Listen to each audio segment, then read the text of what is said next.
नमस्ते, म पैसा घिमिरे। मैले चाहिँ अहिले फाइनली ज्योतिलाई मैले भेटिसकेको छु।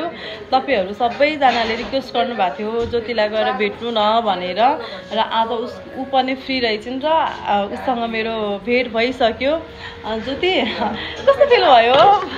मलाई हजुरलाई भेटेर एकदमै धेरै खुसी लागिरहेको छ। धेरै पछि भेट भयो त्यही भएर। ब्लाइन्ड हाउस सकेपछि चाहिँ हामी फर्स्ट टाइम भेटेको हो। उसँग मेरो फोनमा त कुरा भएको थियो। फोनमा मैले उलाई केही कुरा सोधिसकेको थिएन। अहिले म सोध्दैछु म निस्केपछि तिमीलाई त्यहाँ कस्तो फिल भयो? तिमीले अब त्यहाँ कतिको वाला मिस गर्यो? मैले तपाईँलाई एकदमै धेरै मिस गरेको थिएँ त्यो टाइममा।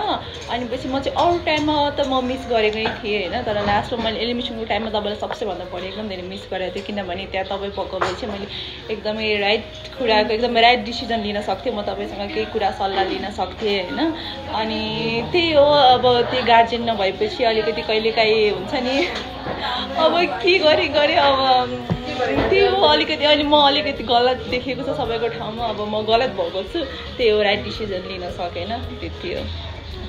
अब तपाईहरुले के बुझ्नुहुन्छ दर्शक पनि हजुरहरुकै हातमा छ यो कुरा चाहिँ।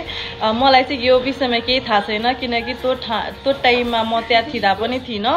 म भइदिएको भए त अलिकति मैले सिकाउँथिन होला ऊ कस्तो छिन् भनेर। तपाईहरुलाई थाहा छँदैछ, जसले जे भन्यो त्यही कुरामा लाग्छिन्। अब के हो कसो हो, अब उसले त्यो कुरा त पछि बाहिर निकाल्छिन् होला। अहिलेलाई यति नै। अब हामी चाहिँ लाफिङ खान लागेको। लाफिङ लभरहरूले लाफिङ लभर लेखिदिनु होला है कमेन्टमा।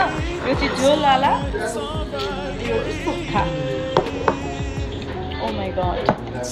Wait.